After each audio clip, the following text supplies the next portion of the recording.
So both teams are coming off of very disappointing losses. Both the division rivals. Indy kind of lost to a team that a lot of people thought were kind of just tanking, like kind of like, oh, let's improve draft capital. They lose to the Jaguars last week, while Minnesota got completely embarrassed by the Packers. So this should be an interesting game because obviously no one wants to fall to 0-2. That's usually not a good spot to be. So we're probably going to get two decently desperate looking teams out of this. But offensively, the Colts were third in total offense with 445 yards, sixth in yards per play at 6.4, third in passing yards at 357, 12th in sacks allowed at 1, 23rd in rushing yards with 88, 20th yards per carry at 4.0, even 4. 25th in third down conversions, though, at 33.3%. They were 27th in red zone percentage at 40, and they were 19th in terms of scoring points at 20. Defensively, their yardage totals are much, much better. I can't say much better because, they were third in overall passing, but they were first in total defense and 241 yards allowed, 11th in yards per play at 5.1, first in passing yards allowed at 150, second in sacks at 4, ninth in pressures with 9, and then 11th in rushing yards allowed at 91, and they were 14th in yards per carry allowed and even 4 flat, just like their own yards per carry, oddly. 22nd in third down conversion percentage at 50, 27th in red zone percentage, or tied 27th. It's at 100% so far. It's only been one game, but 23rd in points per game allowed at 27 points. Now, their injury list is actually kind of long. Jack Doyle, their starting tight end, he is out with an ankle and a knee problem. Zach Pascal, he is a wide receiver. He's questionable with an ankle, but he's been upgraded in the practice terms every single day. He went from not practicing to limited, was a full go on Friday, so I'm expecting to see him out there. Julian Blackman, safety, also dealing with a knee, definitely more on the questionable side as he was limited all 3 days. Justin Houston, now this one is potentially very, very, very interesting, because he's dealing with a calf, and it didn't show up on the first day of practice, but he did not practice the second or third day. And that's kind of a big deal for Indianapolis if he actually cannot go. Obviously, he's a very, very good pass rusher still. And, ninth in pressures at 9. And, yeah, Minnesota's line, not the best. Isaiah Rodgers, corner, questionable with an ankle. He was full on Friday, so I imagine he'll be a go. Michael Pittman, he's questionable with a toe, but he did not practice on Friday, and that's downgraded from limited. So I assume that means he's likely a no-go. I would think, anyway. Minnesota, they were 8th in total offense at 393 yards, first in yards per play at an even 8.0.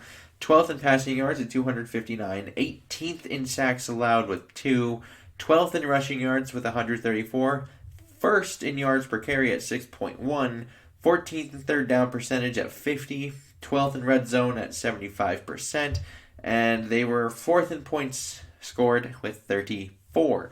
Defensively, we saw the downfall. We saw it, and I didn't think it would be this bad. I knew they might struggle at times. I did not think it would be as bad as it was.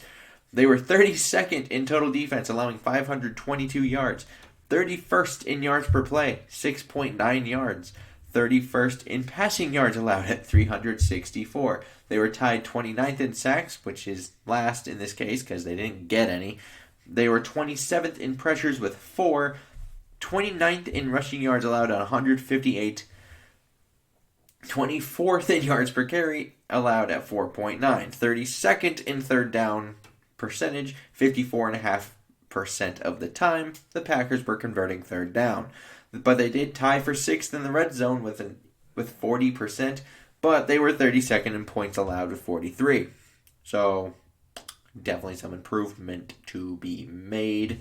Minnesota's injury report, much, much cleaner. Cameron Dantzler, he's out. He's the only one with an injury designation. They did also have Olabisi Johnson pop up there with a knee injury after this past game, but he was a full go every day. You also had Jeff Gladney pop up every day with a knee. He is also been a full go every day, so he's gonna play, I would think.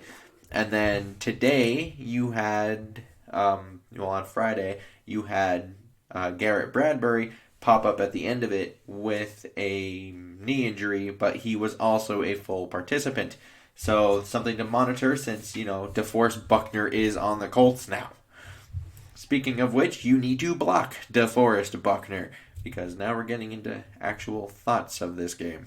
And just offensively, block Buckner. Find a way. Run away from him. Make him chase guys. I really don't care how. Just find a way to limit him. And you do need to find a way to hold the ball longer because 18 minutes and 44 seconds of time just ain't gonna do it. I do think they need to include more players than just Cook, Thielen, and what looked like Madison even. I would think you do need to get some more Justin Jefferson involved, maybe some Irv Smith. Every once in a while, Kyle Rudolph comes in. Just something. Just others than Cook, Thielen, and what looked to be Madison when they were actually running the offense. And if Justin Houston isn't playing, you need to take advantage of that entirely because he is a key cog into that defense. I know you do look at that defense and you got some names on it because Malik Hooker was a former first-round pick. You do have DeForest Buckner, like I already mentioned. Darius Leonard being one of the best linebackers in the league. So you do have other names on this, but you could potentially make up for some of those other things, well, I guess going against it, if they aren't having Justin Houston, because that takes one of their main pressure guys away, and that's kind of nice. Because like I said, Minnesota's line, not the best. Garrett Bradbury just put on the thing with a knee injury. Obviously, Elflein was put onto IR. Drew Samia's first start. Probably could have picked a better game for him to first start, not one against DeForest Buckner, who is extremely good. And they do need to find a rhythm. 18 minutes and 44 seconds. Once again, just ain't going to get it done. That really took away any chance of finding a rhythm of happening. That in itself said no. And I know they were first in passing yards allowed, but that actually might be a potential weak point of this team because Gardner Minshew did go 19 of 20 for 3 scores, no interceptions, and 8.65 yards per attempt. And remember, they do have Xavier Rhodes, so we kind of saw his struggles last year.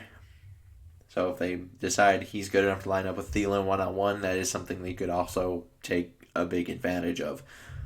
Defensively, honestly, I just want some kind of life. I want to show a sign of life. Show me you have a heartbeat. Show me you have a pulse, because it was not there last week.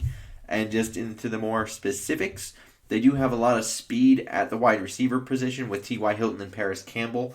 They're also kind of leaner guys, so I would think kind of mug them up at the line of scrimmage, try to press them, reroute them, something I think they should have done more last week, but they kind of didn't. Just so they hold on to the ball a little bit longer to give the pass rush a chance, because I know the pass rush was very disappointing last week, but at the same time, they also didn't have much time to get to the quarterback. That was part of the problem.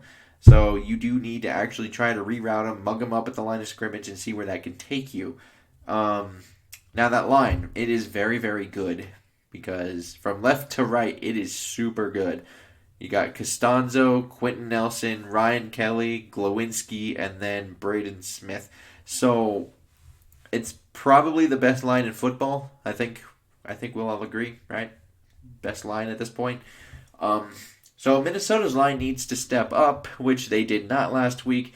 Ngakoue had a pretty underwhelming debut. I think hopefully this week it gets a little better just because this is a team he's at least familiar with.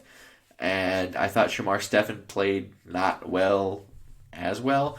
And he's really going to have to try to hold his own, but this is a much better line, and I'm not sure he can. You do need to force some third and long situations and just kind of hope Phillip Rivers is feeling the gunslinger mode that day. Because if he's feeling that, then he will inevitably try to maybe force a throw that isn't really there. Not saying how they played last week is a guarantee there won't be a throw there. There could be, but it is. He has always kind of had the reputation of he's going to trust his guy. He's going to throw it, and that may or may not result in turnovers. So if he gives the opportunity, take full advantage of it, because last week there was not much of anything. And we really just need to see something, at least some stops, because 41 minutes and 16 seconds cannot happen again. That is something that is unacceptable by any defense, let alone a team that has been prided by its defense for the last couple of seasons now. So, something that just cannot happen. My prediction for this is I am taking Indianapolis in this 31-26. Really hard for me to take Minnesota in this game after what I saw last week. It doesn't really give me much room for hope, at least until I see something different than that. And I do know it's only been one game, but both of the teams here, they are coming off of very disappointing losses, and it's kind of hard to decipher this, but they could be facing potentially a better offensive personnel, because Alan Lazard and Marquez Valdez-Scantling were tearing this team up, and now all of a sudden, yes, they did lose Marlon Mack, but they do have second round pick Jonathan Taylor to come in, as well as Naheem Hines, who is very explosive out of the backfield, and there's a lot of speed there too, with a much better line, so something to be concerned about. So we may not have, the same issue where maybe Rivers is throwing it out so quickly that we can't get there. They might be able to hold on to the ball a little bit more, and we still won't be able to get there, which could be, more explosive plays down the field. So that's a little concerning. And it does, it makes you worried a bit about the fact that I think personnel-wise, this team could potentially be better. Gladney should be getting a lot more snaps. He only got 9 defensive snaps last week against the Packers with Cameron Dantzler out. That should be something to monitor, to look at, see how, the first round pick is doing, see where they're lining him up. Is he going to be in both the nickel and outside? Is he going to come in, out, kind of rotate in between? Is he just going to be one? Things like that. Now, so hopefully, it just looks good out there, kind of hoping for that. And offensively, I still don't really know what to expect from this team, to be honest. I still don't know what Kubiak would really like this team to look like. I think we know the basis of it. I don't think we know anything about Kubiak, though, necessarily, in this Viking offense. We don't really know what he would like to do, although we know the staples of the offense, if that makes sense.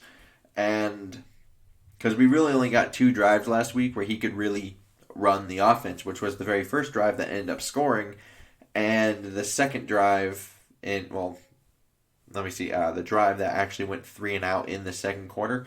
That's probably the only other one where he really tried to run the offense, because when you're backed up on your own goal line, that tends to be something that will impact your play calling greatly.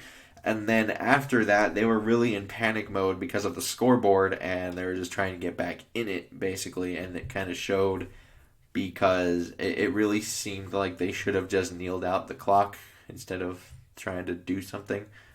And yeah, a 15-7 deficit turned into a 22-10 deficit because of that. So still kind of waiting on that. I would like to know your guys' opinions down below. Liking, subscribing, super helpful. And until next time, I bid y'all adieu.